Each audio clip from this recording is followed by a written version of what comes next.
Pay, Google pay, ತರಕಾರಿ ಮಾರೋರಿಂದ ಹಿಡಿದು shopping ಮಾಲ್ಗೆ ಹೋದ್ರೂ ಯುಪಿಐ ಸ್ಕ್ಯಾನರ್ ಇದೆಯಾ ಅಂತ ಜನ ಕೇಳ್ತಾರೆ. ಆದರೆ ಇದನ್ನೇ ಬಂಡವಾಳ ಮಾಡಿಕೊಂಡಿರೋ ಕ್ರಿಮಿಗಳು ವಿಕ್ಟೋರಿಯಾ ಆಸ್ಪತ್ರೆಯಲ್ಲಿ ಲಕ್ಷ ದೋಚಿದ್ದಾರೆ.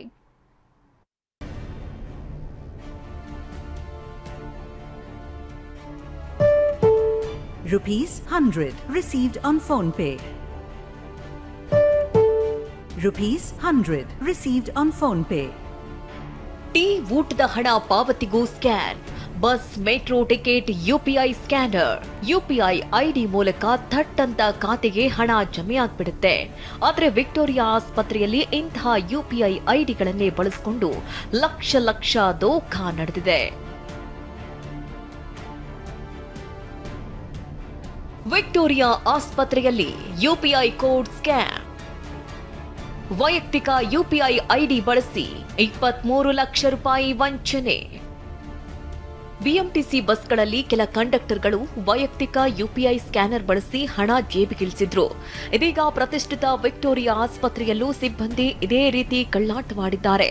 ರೋಗಿಗಳ ಹಣ ಪಾವತಿ ಅನುಕೂಲಕ್ಕಾಗಿ ಲ್ಯಾಬ್, ಒಪಿಡಿ, ಎಕ್ಸ್ರೇ ವಿಭಾಗ ಮತ್ತು ಬಿಲ್ಲಿಂಗ್ ಡೆಸ್ಕ್ನಲ್ಲಿ ಯುಪಿಐ ಕ್ಯೂಆರ್ ಕೋಡ್ ಅಳವಡಿಸಲಾಗಿದೆ.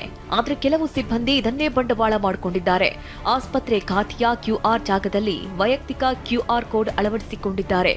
ಹೀಗೆ ಸುಮಾರು 23 ಲಕ್ಷಕ್ಕೂ ಹೆಚ್ಚು ಹಣ ವಂಚನೆ ಮಾಡಲಾಗಿದೆ.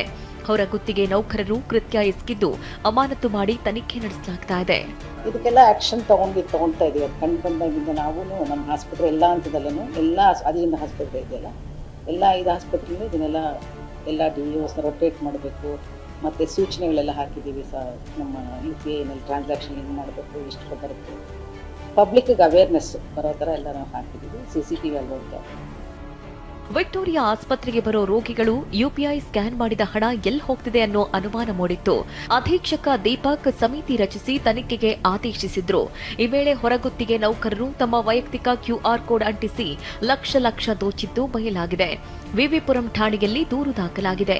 ಸಿಬ್ಬಂದಿಯ ನಡೆಗೆ ರೋಗಿಗಳು ಕೂಡ ಕಿಡಿಕಾರಿದ್ದಾರೆ. ಬಟ್ ಇವಾಗ ಏನಿದೆ, ಸರ್ಕಾರ ಚಾಪೆ ಕೆಳಗೆ ನುಸಿದ್ರೆ ಈ ಕದಿಯೋರು ಏನು ಮಾಡ್ತಾರೆ, ರಂಗೋಲೆ ಕೆಳಗೆ ನುಸಿತಾರೆ ಅಂತ ಇದ್ದಾರೆ.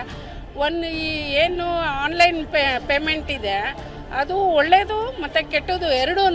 ಸ್ವಲ್ಪ ಸರ್ಕಾರ ಅದ್ರ ಬಗ್ಗೆ ಯೋಚನೆ ಮಾಡಿ ಬಿಗಿ ಹಿಡಿಬೇಕಾಗಿದೆ.